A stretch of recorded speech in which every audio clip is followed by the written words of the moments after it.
যদি শয়তানরা সবাই রমজান মাসে শেকলে বাধা থাকে, তাহলে মানুষ কিভাবে এই সময়েও বিভিন্ন পাপ কাজ করে? আমিও একমত যে এটা একটা কমন প্রশ্ন। আমার মনে আছে অনেক বছর আগে যখন স্কুলে পড়তাম, হাদিসটা তখন শুনেছিলাম যে রমজান মাসে শয়তান শেকলে বাঁধা। তখনই আমার মাথায় এই প্রশ্নটা একবারে সঙ্গে সঙ্গে এসেছিল। আর প্রশ্নটা অনেক মুসলিমের মাথাতে আসবে, অনেক অমুসলিমও ভাববে যে যদি শয়তান শেকলে বাঁধা থাকে তাহলে কিভাবে মানুষ রমজান মাসে গুনার কাজ করে।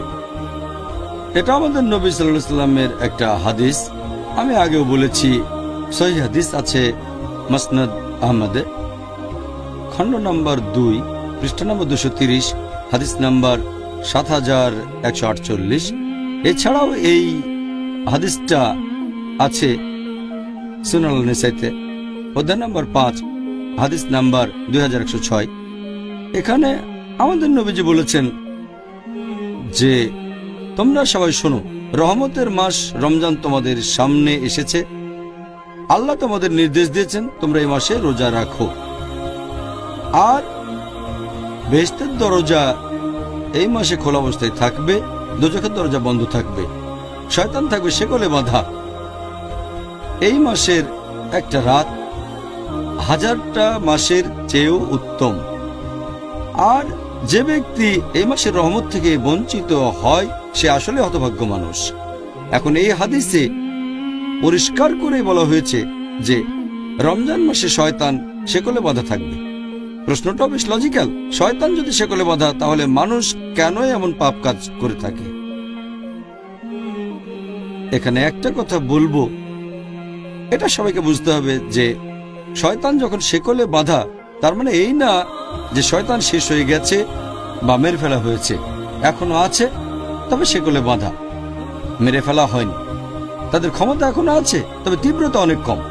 ভালো করে বোঝার জন্য একটা উদাহরণ দিচ্ছি আমি, যে ধরেন একটা সিংহ অথবা বাঘ মুক্ত থাকলে সম্ভাবনা বেশি আপনাকে মেরে ফেলবে, বিপদে পড়তে পারেন। কিন্তু যদি সেই সিংহ অথবা বাঘটাকে শেকলে বাঁধা হয়, আপনি নিরাপদ। ততক্ষণই নিরাপদ থাকবেন যতক্ষণ নিরাপদ দূরত্ব বজায় রাখবেন। বাঘটাকে শেকলে বাঁধার পর আপনি যদি তার খুব কাছে আসেন, তাহলে সম্ভাবনা থাকে যে আপনাকে মেরে ফেলবে। যদি শেকলে বাঁধা বাঘ থেকে নিরাপদ দূরত্ব বজায় রাখেন, নিরাপদে থাকবেন।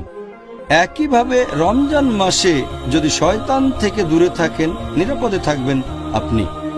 পবিত্র কোরআনে দেখবেন আল্লাহ বলেছেন সূরা বাকারা, অধ্যায় নম্বর 2, আয়াত নম্বর 168, তোমরা খুতুওয়াতুশ শয়তান সম্পর্কে সাবধান হও, শয়তানের পদাঙ্ক অনুসরণ করো না, নিশ্চয়ই সে তোমাদের জন্য এক প্রকাশ্য শত্রু। আল্লাহ তাআলা পবিত্র কোরআনে অনেক জায়গাতে বলেছেন তোমরা শয়তানের পদচিহ্নের ব্যাপারে সাবধান থাকো। আল্লাহ এই কথা বলেননি যে শয়তান থেকে সাবধান হও, কারণ সাধারণ মুসলিম, গড়পড়তা মুসলিম যাদের মোটামুটি ঈমান আছে, যদি সামনে শয়তানকে দেখে তারা সাবধান হয়ে যাবে। যেমন ধরেন কোন একজন তরুণী মেয়ে, সে আসলো একটা সাধারণ মুসলিম তরুণ ছেলের কাছে যার ঈমান মোটামুটি। যদি মেয়েটা তাকে বলে যে চলো আমরা একসাথে রাত কাটাই, ছেলেটা বলবে একসাথে রাত কাটাবো একটা মেয়ের সাথে? এটা হারাম, এটা তো জেনা। সে তক্ষুনি প্রত্যাখ্যান করে দেবে।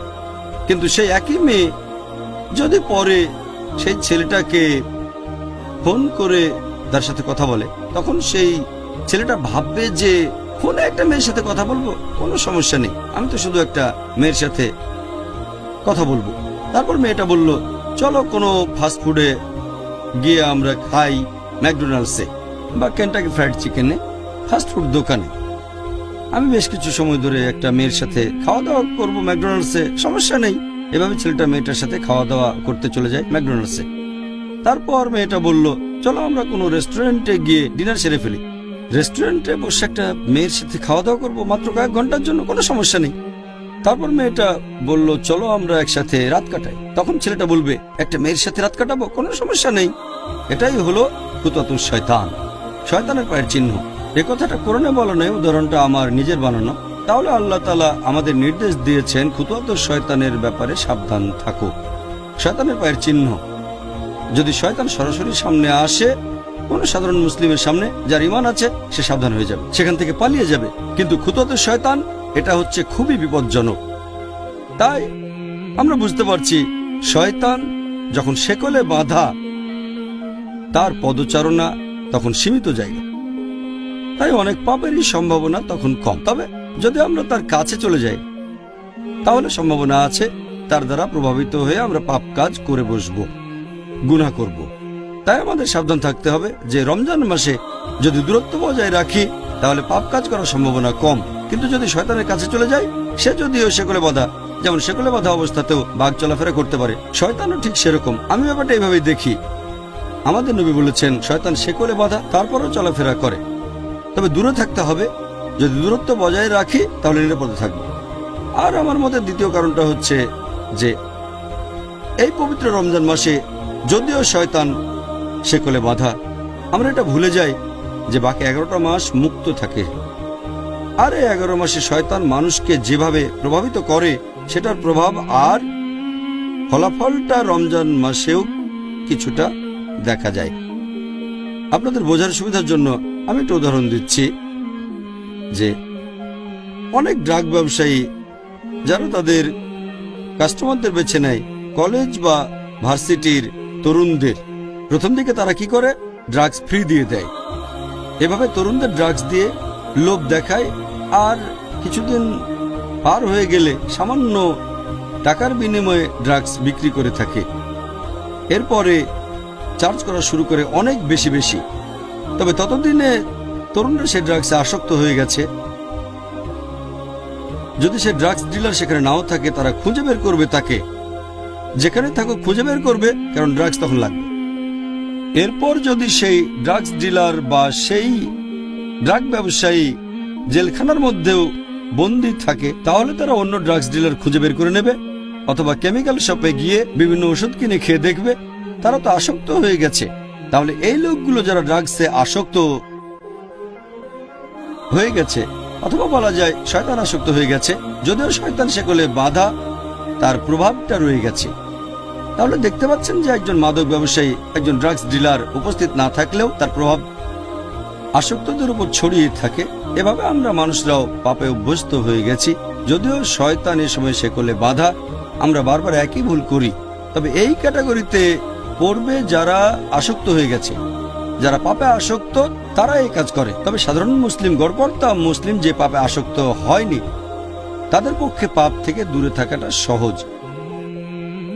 এভাবে তৃতীয় যে লজিকটা, সেটা হচ্ছে যদিও অনেক বিশেষজ্ঞ বলেন যে এই পবিত্র রমজান মাসে শক্তিশালী শয়তানরা, বড় শয়তানরা শেকলে বাঁধা থাকে, ছোটগুলো মুক্ত থাকে, এজন্য মানুষ এ সময় পাপ করে। তবে আমি এটা যেভাবে দেখি, তৃতীয় কারণটা হচ্ছে যদিও শয়তান এ সময়ে শেকলে বাঁধা, আল্লাহ বেঁধে রেখেছেন, তারপরও তার প্ররোচনা দেয়। শয়তানরা যেভাবে মানুষকে তার কাছে নিয়ে আসে, তার একটা হলো কুমন্ত্রণা দেওয়া, প্ররোচিত করা। আল্লাহ পবিত্র কোরআনে বলেছেন, আছে সূরা নাস অধ্যায় নম্বর 114 আয়াত 1 থেকে 6, কুল আউযু বিরাব্বিন নাস মালিকিন নাস ইলাহিন নাস মিন শাররিল ওয়াসওয়াসিল খান্নাস আল্লাযী ইউওয়াসওয়িসু ফি সুদুরিন নাস মিনাল জিন্নাতি ওয়ান নাস। তারা মানুষের মনের ভেতরে কুমন্ত্রণা দিয়ে তারপর বেরিয়ে যায়। তাদের মধ্যে রয়েছে জিন আর মানুষ। এখানে পবিত্র কোরআন আসলে শয়তানের কথা বলছে, যারা মানুষের মনে কুমন্ত্রণা দিয়ে তারপর বেরিয়ে যায়। আর এই সব শয়তানের মধ্যে রয়েছে জিন আর আছে মানুষ। তাহলে হয়তো আল্লাহ সুবহানাহু ওয়া তাআলা সেগুলো আটকে রেখেছেন সেই শয়তানদের যারা জিন, কিন্তু মানুষরা তো থাকে মুক্ত অবস্থায়। তাহলে শয়তানদের মধ্যে যারা জিন তারা আটক থাকে, তবে শয়তান তো মানুষের মধ্যেও রয়েছে। আল্লাহ সে কথাই বলেছেন আমরা মুক্ত অবস্থায় থাকি। তবে এর পাশাপাশি শয়তানের কুমন্ত্রণার ব্যাপারে আমাদের সাবধান থাকতে হবে। ওয়াসওয়াসা, এই ওয়াসওয়াসা আমাদের বিভিন্ন পাপ কাজ করতে উৎসাহিত করে থাকে। রোজার সময় আমাদের অনেকে পাপ করে, কিন্তু সম্ভাবনাটা কম। আর এছাড়াও এই হাদিসে পরিষ্কার করে বলা হয়েছে যে আল্লাহ তোমাদের নির্দেশ দিয়েছেন তোমরা রোজা রাখবে, আর শুধু রোজা রাখলেই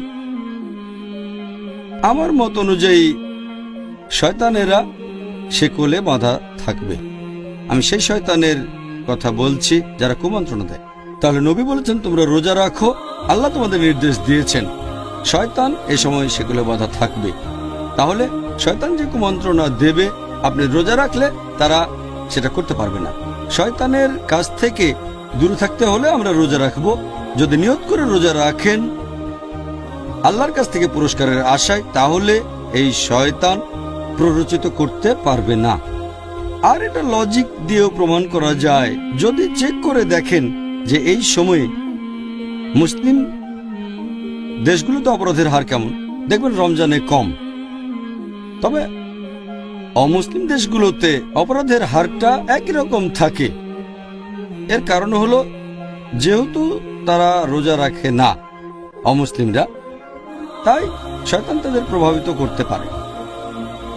যেহেতু মুসলিমরা রোজা রাখে, অবশ্য সবাই না, তবে বেশিরভাগই রোজা রাখে, অথবা বলা যায় অনেকেই রাখে। আর এই কারণেই রমজান মাসে মুসলিম দেশগুলোতে অপরাধের হার কম থাকে অন্যান্য অমুসলিম দেশগুলোর তুলনায়। আর অমুসলিম দেশগুলোতে অপরাধের হার আগের মতোই থাকে। এতে প্রমাণ হয় যে এমন না হলে অমুসলিমরা অনেক কম পাপ করত। তাহলে শর্তটা হচ্ছে আমরা সবাই রোজা রাখবো সঠিকভাবে আল্লাহ সুবহানাহু ওয়া তাআলার খাতিরে।